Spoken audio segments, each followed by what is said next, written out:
E aí, tudo bem? Aqui quem fala é o Apolo. E esse é o primeiro vídeo dessa série em que eu vou resumir a Bíblia de Gênesis até o Apocalipse. Ó, lembrando que isso aqui é um resumo, tá? Eu não vou contar a história detalhadamente, pontinho por pontinho, isso aqui é um resumo, ok? Essa série é uma série que vai demorar um tempinho para sair. Não vai ser igual às outras, em que toda terça ou toda sexta já tinha vídeo novo. Essa série eu vou precisar estudar bastante, vou precisar rever alguns pontos que eu me esqueci para poder falar no vídeo, ok? Pega sua pipoca, pega seu café, pega seu pão, o que você quiser comer, se ajeita em um lugar aconchegante e vamos para a história. Bom, começando pelo princípio onde Deus criou tudo e todas as coisas, criou os animais terrestres, os animais aquáticos e as aves, e criou Adão e Eva, com a única restrição de que não poderia comer do fruto proibido que daria o conhecimento do bem e do mal. Então Satanás se disfarçou de serpente, tentou Eva e Eva tentou Adão, que acabaram comendo do fruto, foram expulsos do paraíso. E depois de um tempo tiveram um filho, Caim e Abel. Em Caim a gente viu um pouco dessa natureza pecaminosa, onde Caim por inveja mata Abel. Depois de um tempo eles se multiplicam pela terra. A partir daí eles foram se multiplicando e povoando a terra, onde o ser humano foi ficando mais malvado e perverso. E no meio de toda essa maldade e perversidade tinha Noé. E Deus mandou Noé construir a arca, e depois de um tempo que ele construiu a arca, Deus mandou um dilúvio, onde só restou Noé, sua família e os animais, um casal de cada par. Depois do dilúvio, se multiplicaram na terra de novo, onde a maldade começou a prevalecer de novo, mais uma vez, e construíram a Torre de Babel, com o intuito de alcançar os céus e para a autoglorificação. E Deus, vendo isso, confundiu as línguas, e aí surgiram todas as línguas do mundo, e assim se espalharam pela terra. Pausa. Depois de um tempo, Deus escolheu Abraão, e já na velhice, Abraão teve um filho chamado Isaque, que Deus, por saber que Abraão queria muito um filho, para testar sua fé, mandou ele sacrificar Isaque. Só que, antes de sacrificar, Deus o impediu. E prometeu a Abraão que ele teria uma descendência tão numerosa quanto as estrelas do céu.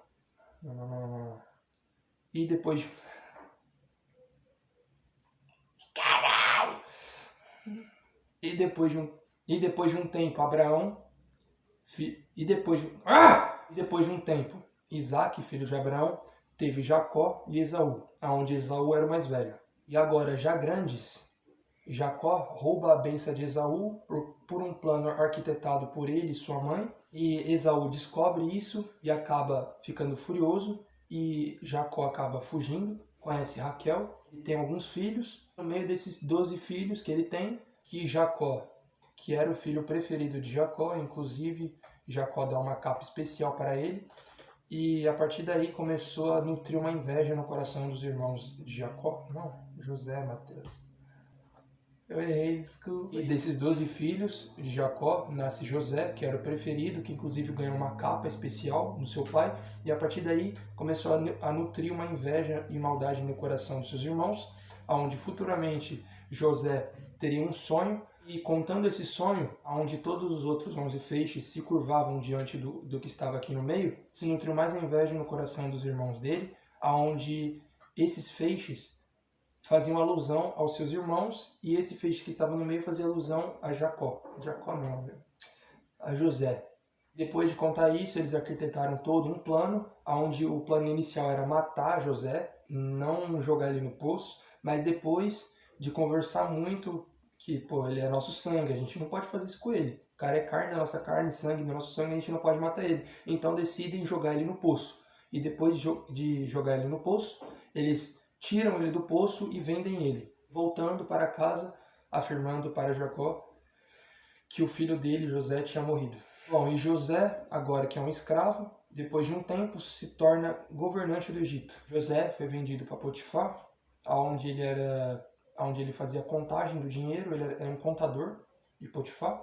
E José era belo, tanto de aparência, tanto de porte físico. E a mulher de Potifar foi crescendo o olho em cima de José. Todas as vezes dava em cima dele, se jogava em cima dele, se vendia. Por José ser um cara firme e disciplinado, ele sempre acabava recusando. Até que um dia, a mulher de Potifar se atirou nos braços dele e se agarrou à túnica dele, onde ele tira da sua túnica e decide correr para fugir. Logo após isso, a mulher de Potifar, por raiva ou frustração, não sei o que se passou no coração ou na cabeça dela no momento, ela decidiu arquitetar um plano contra José, onde ela começa a gritar e chamar todos os guardas e falar que José abusou dela ou tentou abusar dela. E depois disso, isso chegou aos ouvidos de Potifar, que mandou prender ele, e na cadeia ele conheceu 2 rapazes. Esses 2 rapazes eram um copeiro e um padeiro. Eles tiveram um sonho e logo pela manhã estavam conversando sobre esse sonho. José interpretou esses 2 sonhos. Bom, interpretando o sonho dos 2, onde ele disse que o copeiro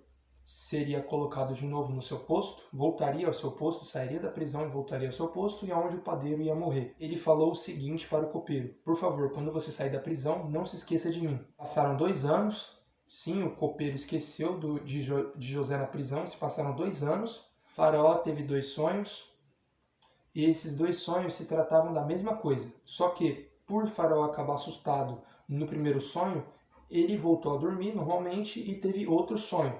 E ambos esses 2 sonhos falavam sobre anos de fartura, e depois desses anos de fartura iam ter anos de fome e de escassez. Então o copeiro lembra de José e fala o que aconteceu na prisão. Faraó manda chamar José, e José, chegando, interpreta o sonho dele. E depois que José interpretou o sonho de Faraó, ele tornou ele o 2º homem mais importante do Egito, tornou José administrador do Egito. Assim que os 7 anos de fome e escassez chegam, toda a região passou por fome, inclusive a região onde Jacó morava.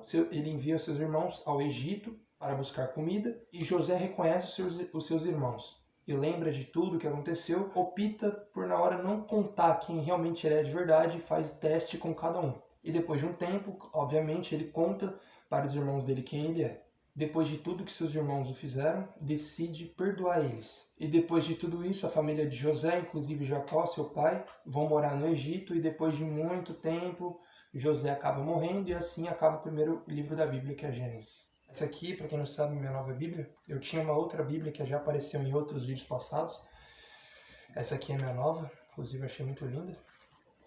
Uma coisa que eu achei estranha, um review sincero, uma opinião sincera minha, é que Deus, eu fiquei confuso do porquê Deus não falou para José, não falou para Jacó que José ainda estava vivo. Não foi em particular e falou tudo o que aconteceu. Porque, querendo ou não, Jacó era sim um escolhido de Deus. Se ele não tivesse falado para Jacó que José estava vivo, nada disso teria acontecido. As coisas teriam acontecido muito diferente, eu entendo. Na real, eu entendo sim, tá? Mesmo sabendo o motivo, os planos de Deus são perfeitos e tem que acontecer como tem que acontecer. Eu entendo isso, que tudo é no tempo de Deus e como Ele quer. Os planos dele são perfeitos. Talvez, se ele tivesse falado para Jacó o que tinha acontecido com José, as coisas não teriam acontecido do jeito que aconteceu. Bom, é isso aí, rapaziada. Eu espero que você tenha gostado do vídeo. Se você gostou, compartilhe para um amigo seu, para conhecer mais sobre a Bíblia. Esse foi um resumo do resumo do resumo, certo? Eu vou deixar por você, por conta própria, para você ler. Se você quiser saber dos mínimos detalhes, abre sua Bíblia, eu sei que você tem uma Bíblia em casa, e leia. É importante você saber a verdade, saber a história de como tudo se criou e o que está para acontecer, que no caso é Apocalipse. É isso, a Bíblia é um livro do passado, presente e futuro. Muito obrigado a você que acompanhou até aqui, e até a próxima, onde eu vou resumir a história de Êxodo.